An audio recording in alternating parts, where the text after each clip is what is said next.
I'm about to show you something cool today. What is up guys, Josiah here from JosiahDoesTech, and here's another YouTube video just for you guys. Let's go. It's been a while since I did this for a landscape video, and I'm excited because I'm coming back to YouTube. Enough with the introduction, we are going to dive into the smartwatch universe today. We just got a package from Haylou, and it's their brand new smartwatch, and it's the Rs5.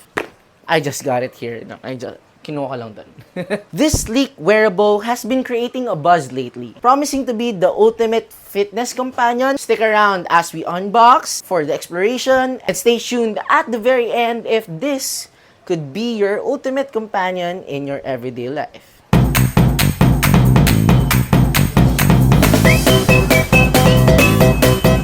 Okay, so what we're going to do now is let's do the unboxing, shall we? It comes in a black box. It says over here, power in self, Rs5, the watch itself. It says dual core, 2-in-1. By the way, this is my first impression. I have not opened the box. And by the way, kung first time ka dito sa channel ko, a like in this video and a subscribe won't hurt you. Now, as we open up the box, we are greeted with the watch itself. It's the Haylou Rs5 nested neatly. Very minimalistic, I should say. We come with a silicone strap. And let's check out what's inside. Pretty standard. We have a USB to the magnetic charger, an extra strap, and it's color green. This strap looks kind of familiar. Wouldn't you say, guys? It also comes with our manual, and that's it. Okay, so tatanggalin ko na tong watch ko, and then we are going to replace that with the Haylou Rs5. Let's do a peel, and this is the screen. So it has a flat display. We have the sensor over here. It's made out of silicone, yung strap na initially kasama niya. Easy to take off mechanism. We have a metallic body. To power on the device, we have to hold this button. It should boot right now, and it vibrated. Oh, something's happening. Hello. Okay, so we have a QR code over here. We are going to scan this with my phone and pair it up with the application name on your Android or your Apple devices because it's both compatible. It's called the Haylou Fun, and if you haven't downloaded it yet, I suggest that you download it before you unbox it, because you are going to need it before you use the watch. Now, I have successfully set up the application to the settings on the watch and to whatever applications that I will be using to have notifications. For example, Facebook, Messenger, Instagram, TikTok, the messaging app, and some calls. Ito po ang ating mga pre-built na mga displays or ating watch faces. Let's count. 1, 2, 3, 4. We have 4 pre-built watch faces, and we can add more to the settings if we wanted to and customize it to whatever we want. Now on to the design and build quality of the Haylou Rs5. It has a sport and slim profile with a metallic bezel, giving it a modern and stylish look. It feels comfortable wearing in the wrist. It's not bulky, and it's not heavy as well. Also comes in this quick release strap. If you want to customize it with different watch straps, I guess you just have to find a 22mm strap and you're good to go. Okay, so nakabit ko na siya. Ang hihilahin ko lang to. And this is the problem when I wear these types of straps. It's too big for me. So yeah, I think I'm going with the silicone straps. I have to be honest, if I have a bigger wrist, it's really comfortable to wear. So comfortability, 9 out of 10. The strap is soft. This watch is really lightweight. It's not really heavy at all. Let's talk about its display.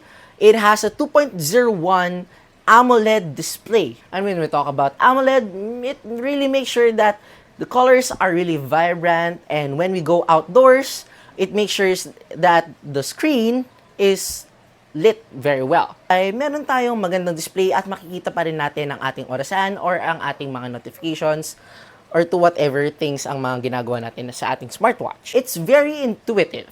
Now, thanks to its very responsive 60 Hz display, it's really fun to look at. It's not laggy. The point of a smartwatch is not only that you can tell time, it's not only that you can know notifications coming from your phone, but it also comes with sports activities. Especially if you are a sporty person, this comes with 150 presets of your workouts. Oh, it even has your daily activities, calorie intake, your distance, your step counter, indoor walking. I'm going to check if it's really accurate. So what I'm going to do is going to take 20 steps. 1, 2, 3, 4, 5, 6, 7, 8, 9, 10, 11, 12, 13, 14, 15, 16, 17, 18, 19, 20.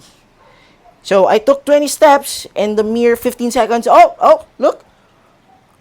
I got, check this out, guys. Check this out. I got 20 steps exactly. It is accurate. So I took 20 steps and it showed 20 steps on the monitor. Okay, so it's not detecting anything. Now, what about a blood oxygen count? Take a look at that. Basically, totoo yung ating SpO2 sensor. It means to say na legit siya at pwede talaga natin siya gamitin as fitness tracker kasi kung fake to, may madedetect siya kahit hindi natin suot. Okay, so Bluetooth calling. Let's say that your phone is in your pocket, you're driving, you don't have a reach on your phone.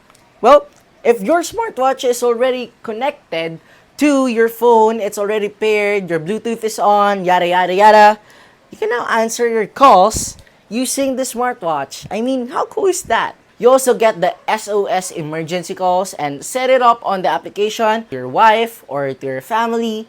And one press of a button, you get to call them immediately. Lastly, the smartwatch promises to have a battery life that can last up to 5 days. But it can pretty much last up to 9 days according to Haylou themselves. We're going to test that in a future video and let me get back to you. But now, this could be the initial review and some testing of the features. At doon na nagtatapos ang ating review dito sa RS5 by Haylou themselves.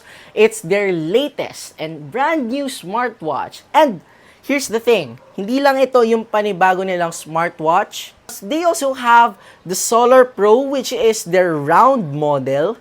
And it's pretty much the same features as the RS5. It just so happens to have 2 extra buttons and the crown.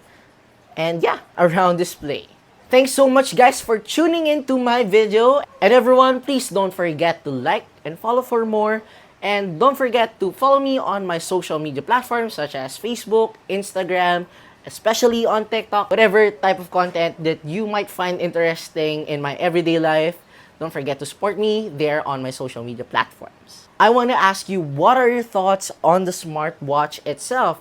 Do you think that this could be your companion in your everyday life? Leave it in the comment section below. And I'd be happy to interact with you. And if you have any more questions, please don't forget to comment it down as well. And I'd be happy to answer them for you. With that said, that's all for this video. Thank you so much for watching. This is Josiah from JosiahDoesTech. Have a great day, everyone. Bye!